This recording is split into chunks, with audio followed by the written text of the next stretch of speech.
Welcome to the Pearls of Wisdom podcast, brought to you by Southern Jewelry News and Jewelry Store Marketers. Hello, everyone. This is Guy with Jewelry Store Marketers with another episode of the Pearls of Wisdom Jewelry podcast. And I have my lovely co-host, Elisa Dillon from Southern Jewelry News. Hello, hello. Hello. And today our special guest is Babs Noel from Alara Jewelry. Welcome, Babs. Thank you so much for, coming on here with us weirdos to talk about some weird stuff. Yeah. I feel like we're all in good company and like-minded, and yes, I mean it when I say I was totally flattered when y'all invited me. It was lovely. Thank you. Well, we're excited to hear about you and this story and things that are going on. Yeah, absolutely.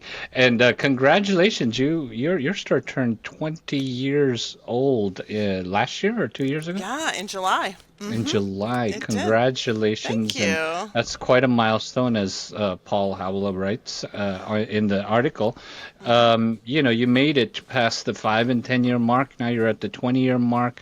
And looks like you're always having fun. What's your secret over there? That is the secret in its entirety. Don't overcomplicate it.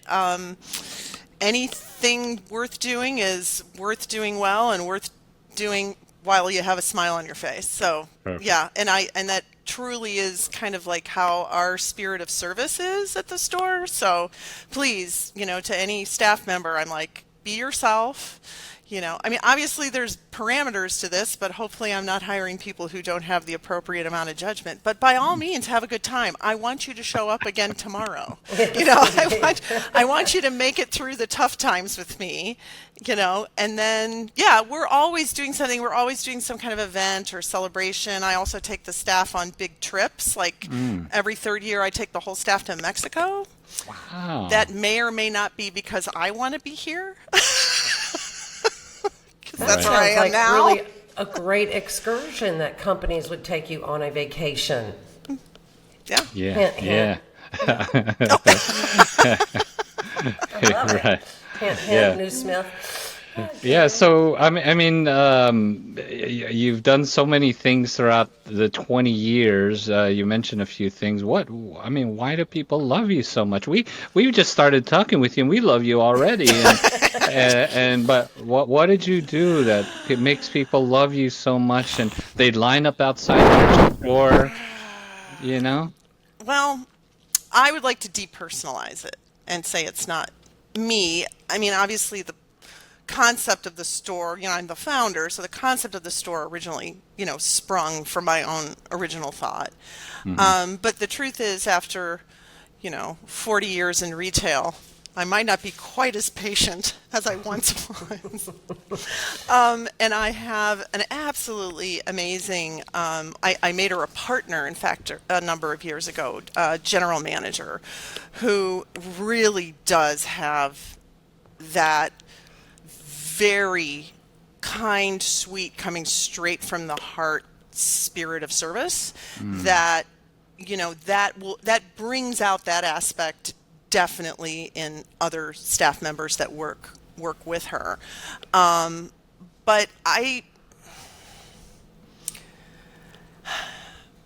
think it really is true that people would prefer to go into a store where it seems like the people who are going to be helping them are already having a good time before they cross the threshold.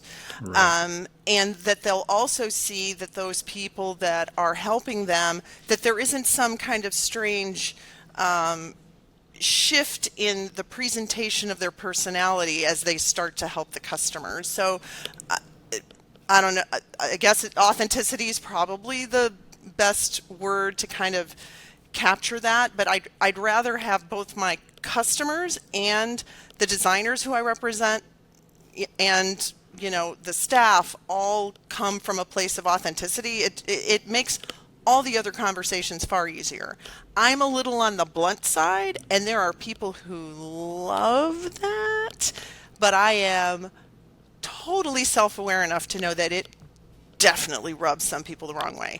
And I'm a firm believer in it's better to be authentic and aware that you're not everyone's cup of tea. Yep. Because if you're authentic, then you have your North Star and you can just go that way. And you're not like trying to parse out what other people are doing or anything. So Right. I think that the energy we send out is met with the energy that comes in, and that happens at the store. Literally, we try to send out good vibes. That's what comes in. Well, Right. the old saying goes, in selling in general, you're going to buy from somebody you like. I think that's the first thing. If you can gain the trust and they like you and they feel that synergy, like that energy, then look, we know people don't want to be sold, but they do like to buy. Got it. So, they're coming into your store and they're feeling that. And I can tell, just the way you talk about your staff and where you're putting them, that everybody is on that customer centric. But reading the room the right way, that's a very good skill. And like you said, you'll probably know when you have to hone in that little straightforwardness that you might have. It's called reading the room. I think you have to be one hell of you're a good retailer when you can do that. Oh, So, thank you. Yeah, no, sounds like I'll you- tap out. Like, Yeah. if I sense that someone's starting to get on my last nerve, I will bring in a nicer person to close Yeah. that. Perfect. I don't have that much ego that I love it. I love Right. that. Yeah, I could totally hear the personality coming through, and even creating something unique as far as, I guess, phrasing the way you set up your store as the unjewelry store.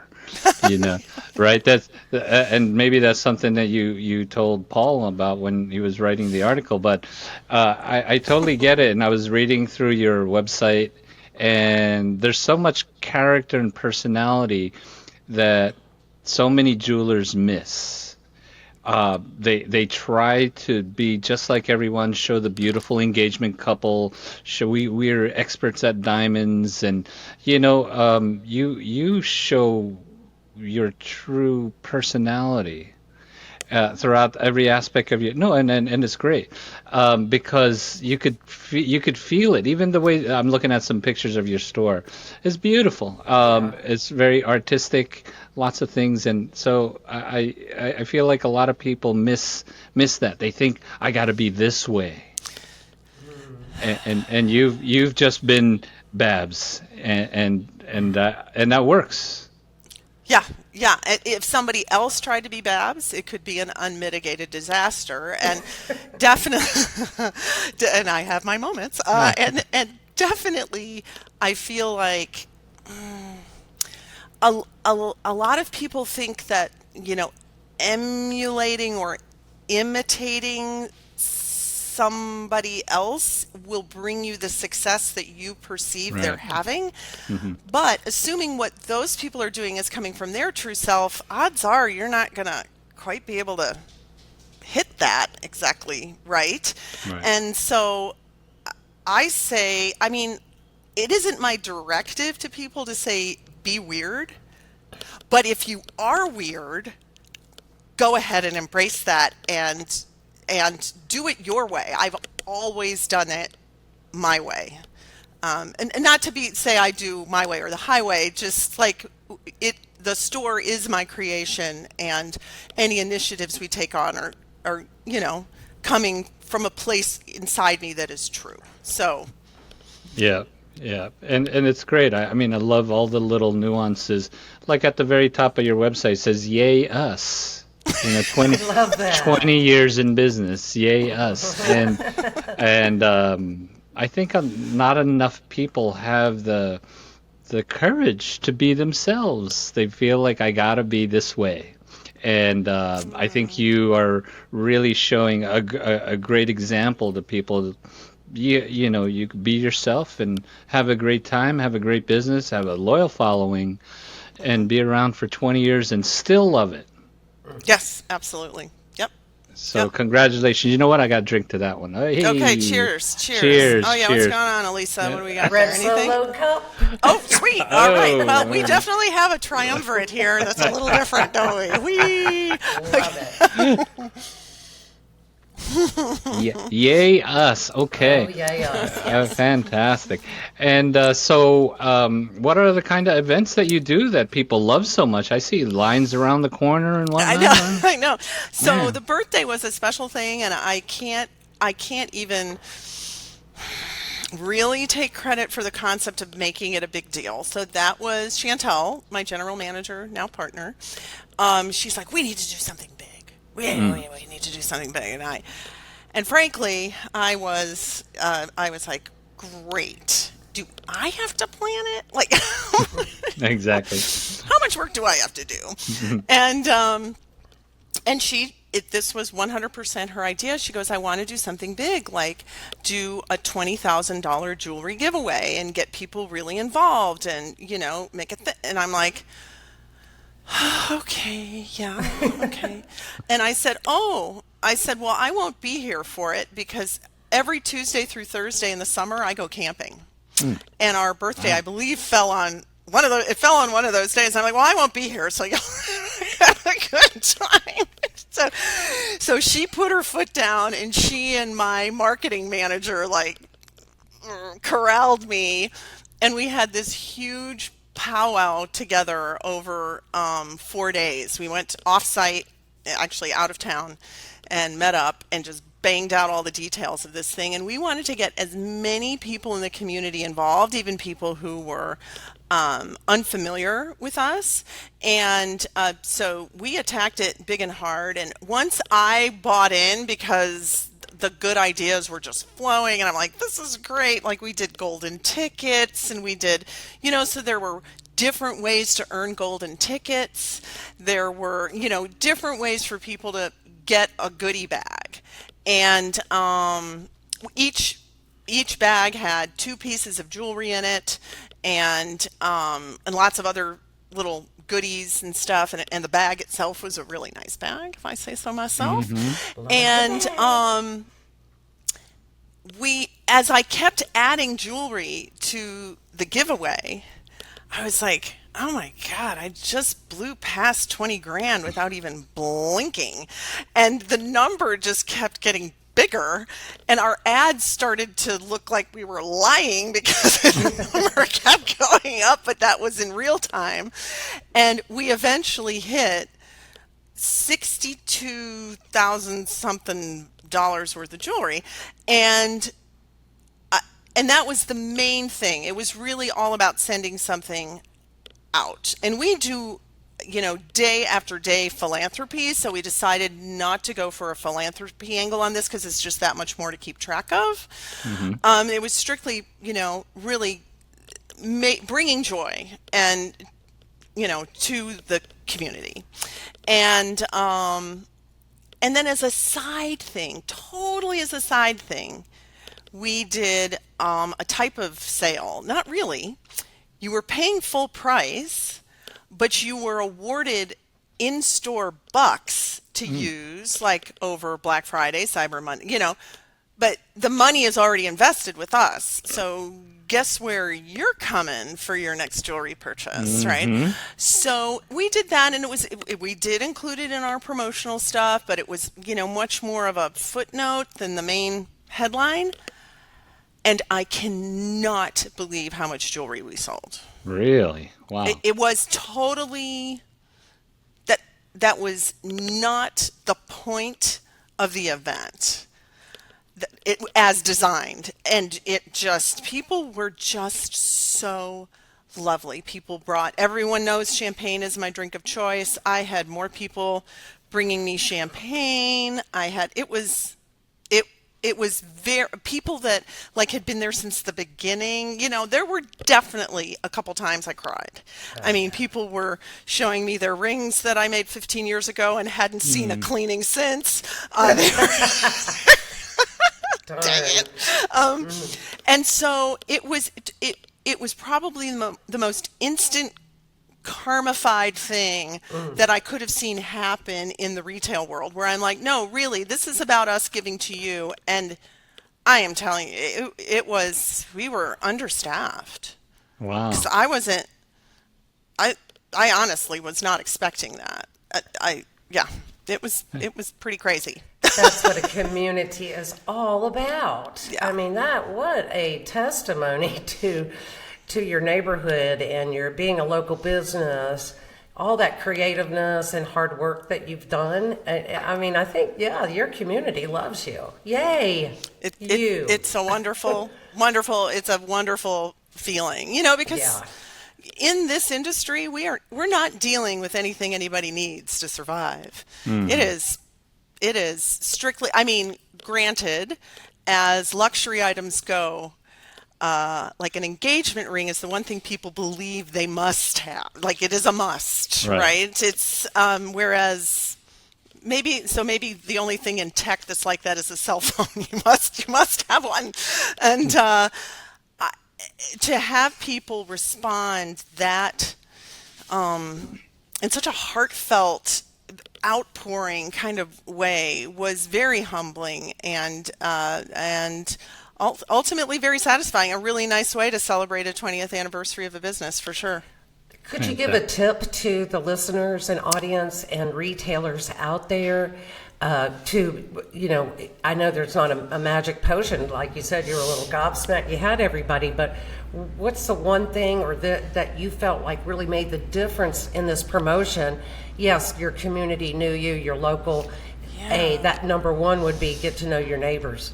Get out. Guys always said this, right? Join your breakfast clubs, join your associations and your retailers. They don't not necessarily, have round tables with other jewelers in your area. Is there one thing you could point out that would actually that stood out that you could give advice to the retailers out I here? think I do know something, and it was something our marketing manager Tanya she's so definitely lean on someone who's a really good planner. And yes. I would say start with your desired end result in mind. And our only desired end result was involvement and community interest, right? That is exactly what made a line around the block. That's exactly what made other people tell other people that it was going on. I mean, it was a lot of old-fashioned viral, marketing. And how we did that was we started with the concept of the golden ticket. And so this was one of the first things we did, even though it wasn't something we really needed until the end for real in terms of handing them to people. But we designed a really fancy embossed golden ticket and had those made so we could use those in all the marketing. And by it looking so lush, with gold foil and embossed and the whole 9 yards, but the graphic design was definitely all what people are used to seeing with us, which is a little more offbeat. Being able to just hit people over the head with that, and it made people share it on social media, just the photo of those cards. Wow. And that they were limited, that there were 200 of them. And then I also would say a big suggestion to people, if you're not using them, there's a million creative ways to use things like QR codes and Bitleys. Mm-hmm. And if you aren't using those, get someone to teach you how to use them or do it for you. Right. We just made it super easy for people to, and we do this with all our marketing, but with this it was very essential that wherever they saw a little blurb about the golden ticket and the 20th birthday, they could scan and they could get somewhere. And by using UTMs, you can find out what your most effective marketing is using QR codes. Wow. So, yeah. Because if you're giving jewelry away for free, people are naturally interested. Sure. They really are. Right. Yeah. Amazing. And they came and spent. They got new jewelry in their bags, but in order, they are like, I'm going to support this. I would, if I came to your birthday party, absolutely. I never would have expected this result. So I don't know. So I would definitely not say to someone, oh, give away this much, get this much. Because I have no idea how. I can't take credit for all of it, that's for sure. Well, that's good advice, and I'm sure some of the readers should, listeners should hop on that. Good advice. Good Sure. pearls of wisdom there, Guy. Absolutely. Yeah, nice pearls of wisdom we're getting today. Absolutely, absolutely. Aside from being so awesome and people loving you and doing, creating this intrigue with the golden ticket and so forth, how much, I'm curious, how much marketing do you do? You're so well versed in UTM codes and bidlies and whatnot, but what do you do in terms of marketing on a regular basis that people just finding you and loving you and Yeah, so it's our marketing is somewhat bifurcated because in addition to having an awesome local following, we live in a major tourist area, and we have about 3 months of the year where we are invaded by people from all over the world. My intent in opening the store and my intention in it remaining open is I always want to be a place that locals feel that they can come. I'm not flipping all the way over to just what we used to call the carriage trade, or we're just selling to the 1%. But I definitely have things for those folks. But those are two very different types of marketing, and I know not everyone has a store that's in an area that's heavily visited by tourists. But I would say in terms of local, it's still, and some of this ends up flowing over into visitors because, of course, they'll pick up our local and regional four-color glossies. So Right. I still advertise in the four-color glossies that have a proven track record with me, and I do that through QR codes. Figure that out. there you go. And we do local television. We do OTT. We do, it's an unusual form of outside advertising inside of bathroom stalls. Okay. A literally captive audience that's segregated by gender can be Okay. very, very helpful. Oh, I've seen those, absolutely. If you have those available in your area, you can really, and what else are you going to do during that time, right? So we actually definitely spend at the top end percentage-wise of what jewelers do based on revenue. I find that since jewelry is for most people an infrequent purchase, and in smaller towns like ours in the Rocky Mountain West, I think it is a less frequent purchase than you will see in the South or the East Coast or the West Coast. I have to try to get top of mind, so on that 5-year or 10-year occasion that people in our area will buy jewelry, I still need to be at the top of their mind. So Right. I don't know that were I a consultant, I don't know that I'd tell people, oh, do it the way I'm doing it. I happen to be comfortable doing it this way. Right. And then in terms of what we do a variety of creative things for the tourist trade, including hotel magazines, and OTT often will often hit people who are visiting from another area and geo-target them and but we'll also just sometimes the location of your store is the best advertising you could ever have. Right. And I'm on a ground zero corner of a historic downtown district. So Fantastic. yeah. How long have you been there? It's the full 20 years. Yeah. Ah, fantastic. Yep. So once upon a time, jewelry was not, I guess, something that you thought was in your future, possibly. Yeah. And I read that you were or are maybe still as did I read super nerd? I am a super nerd. Super nerd, and you were into all kinds of things, and but then jewelry really captivated you. Yep. Kind of What came it- out of nowhere. Yeah, what is it about jewelry that's so cool? So I think I spent a lot of my academic years, starting from, primary school. I just loved everything. I just loved everything. I liked things that were artistic. I liked things that were scientific. I liked things that were mathematical. I couldn't get enough info. And then unfortunately they start trying to funnel you, right? And some people go definitely a more right brain route and other people go a more left brain route. And I literally was tested and at a point and found out that there was this problem where when I would pursue something artistic, because originally I thought I was going to be a classical violinist. That was what I was going to do. Wow.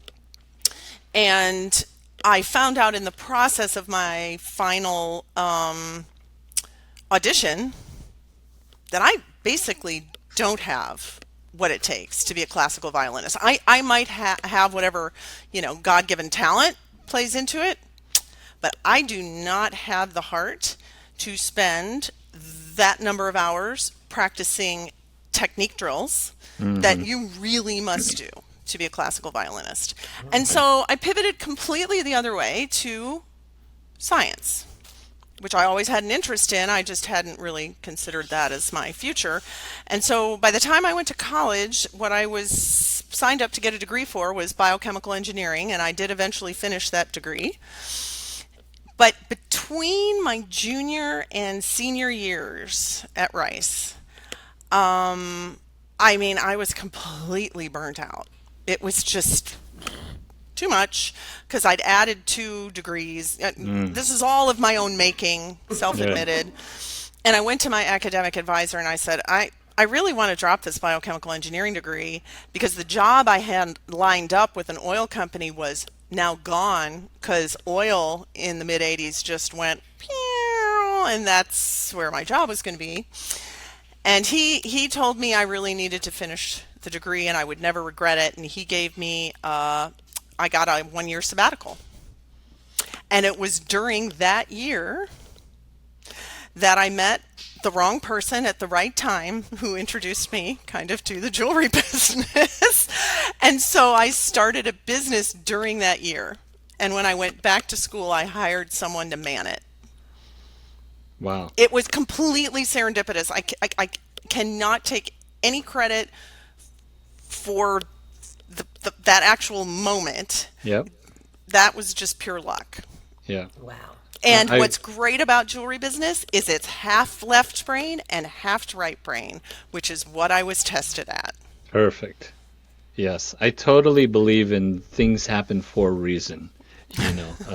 One door closes, another one opens. You meet people at a certain time in life, or whatever it is. So many different things, and I have my own experiences that tell me this is real. This is what happens. Things pop up in your life, and now your life can change because of it. And well, it looks like your creative and scientific mind, analytical mind, has helped you, like you said, with your business, and that's great. So now you have some really beautiful artistic jewelry in your beautiful like showroom of a store. What's kind of maybe the most memorable piece of jewelry or event that happened in 20 years? Oh wow! Since I started the store,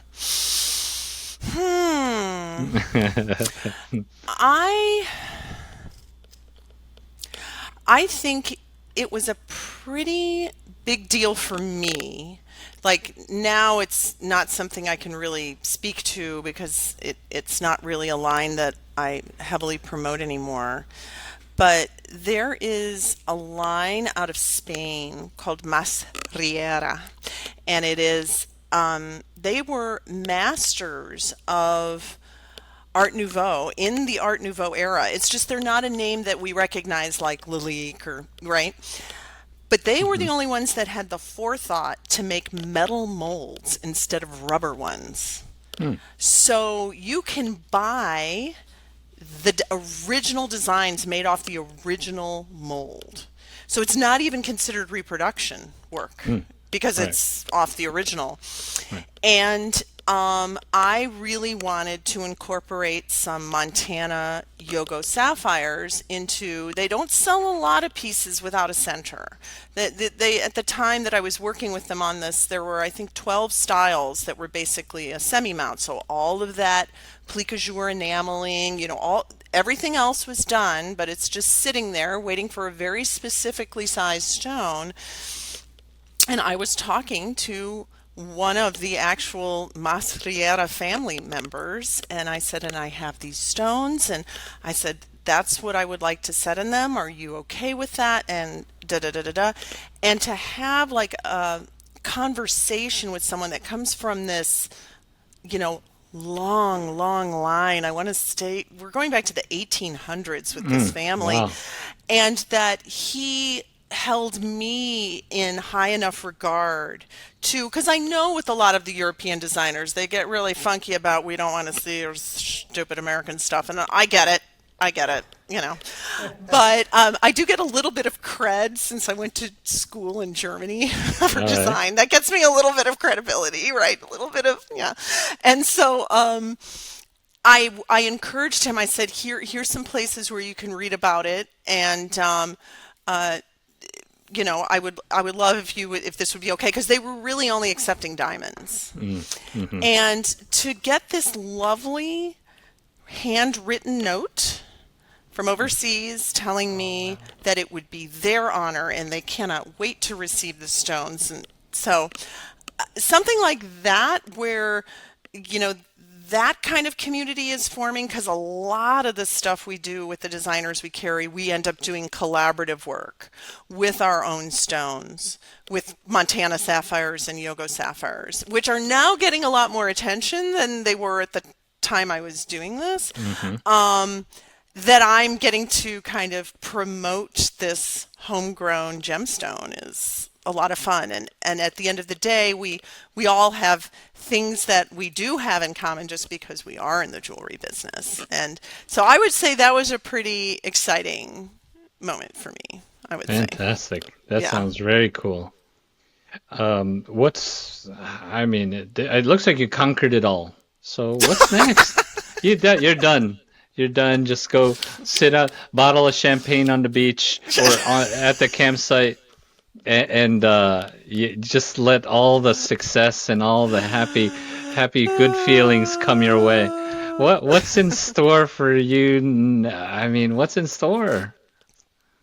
Well, we got really, really lucky in that before the pandemic, I said, all right, we have way too many customers from outside our area because they came in when they were on vacation. Like, we retain a lot of those people. So one thing I will say to the people listening to this podcast is, you need to take care of your customers, because there are people like me out there that they will meet on vacation, and I shouldn't be able to give them a reason to shop with me. I really shouldn't. Right. So I'm just saying.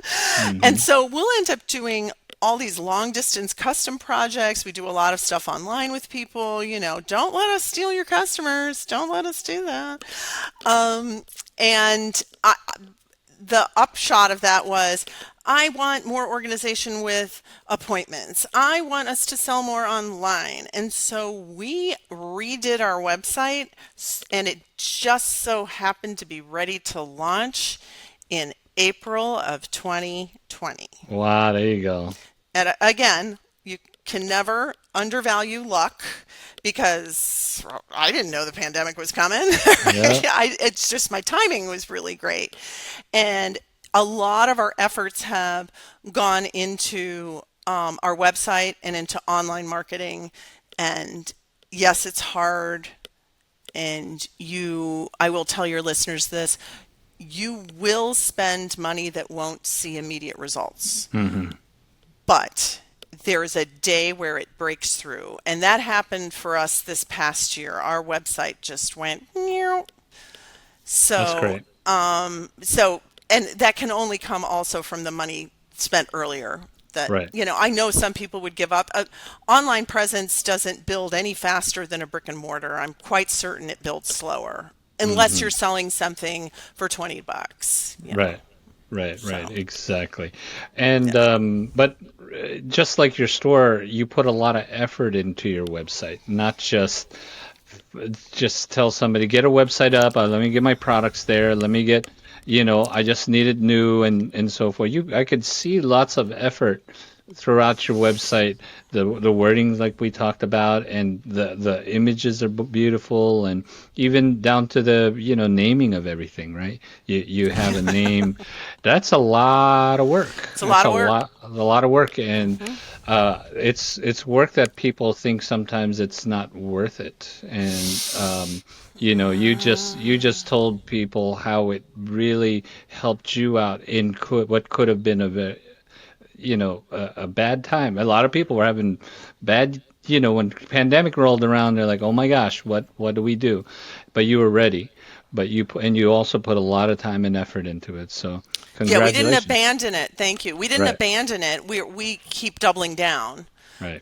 So intend to. So that's what the future kind of holds. Is I would love to be in a position. I'm one of those people that doesn't see myself retiring. I'm 61, and I'm like, that's just a number. But I like it too much. Like, why would I stop doing something I liked? We've all seen what happens to people that retire and they really like their job. It doesn't always look very pretty. So my intention, though, is I'd love to be able to shift to be camping longer and more.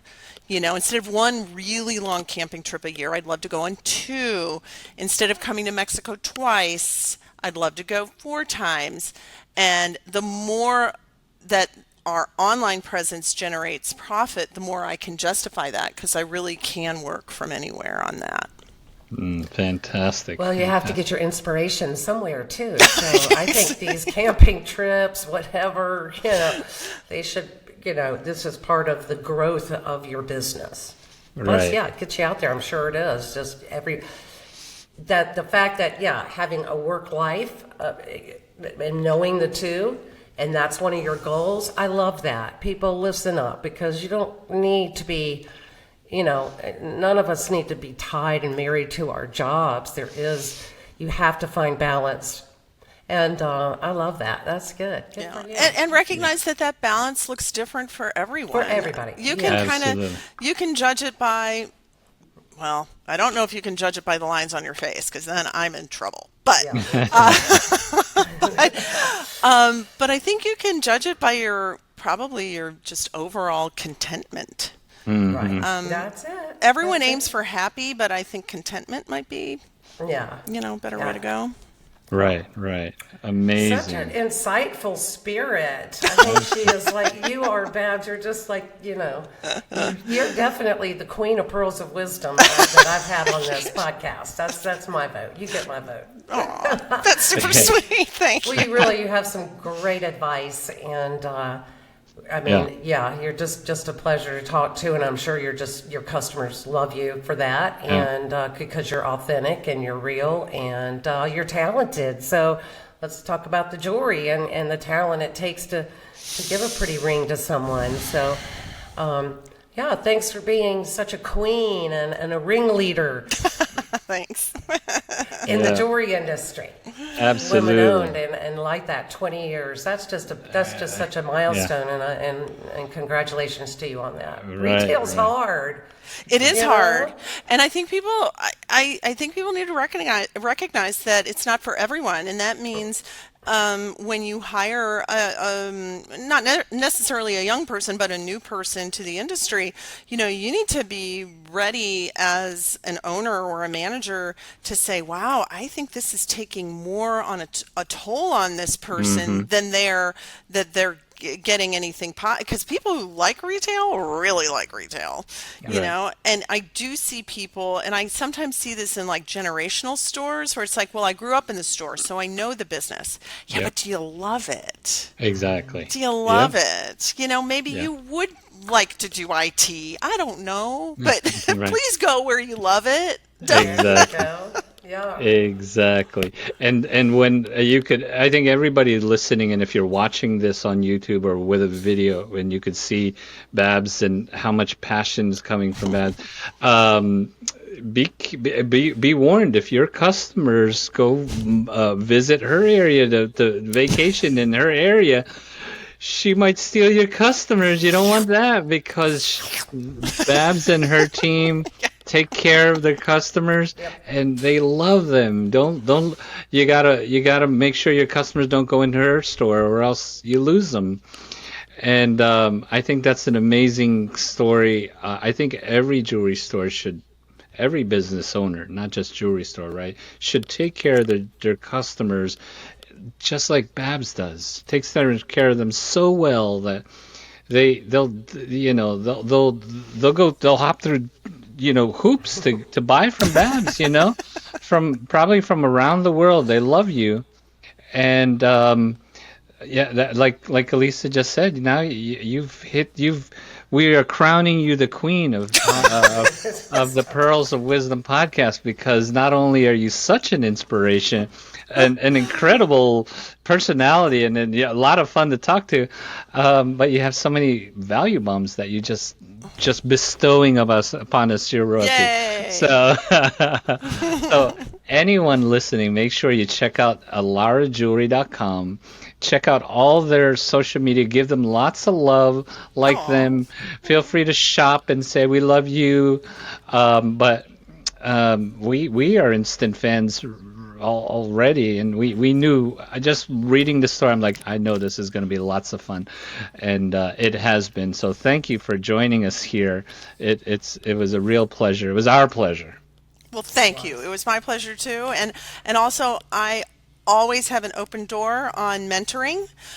It's usually something I'm doing for people who are new to the industry, but I've definitely taken calls from people who've been in the business a while, and providing that I have the time, I am happy to be generous. Perfect. That's amazing. Isn't that awesome? She's awesome, Elisa. She could be my replacement when I'm like not able to do. She could be my backup for Pearls of Wisdom. Okay. Well, Okay. Elisa, get in line. She's gonna be mine. I know how she snags people once they get them. Yeah, That's it. exactly. Watch out. That's it. Watch out. You see the sharks behind me over here. Yes, I like that. So we should have that story on southernjewelrynews.com and midamericaJewelryNews.com. Absolutely. So go search that out. I can't remember what month was that. It was October 2024. It was Halloween. It came out. Okay, yeah. Yeah. So go in the archives on our digital edition online, and go back to that October and read the story that our staff writer Paul Holloway.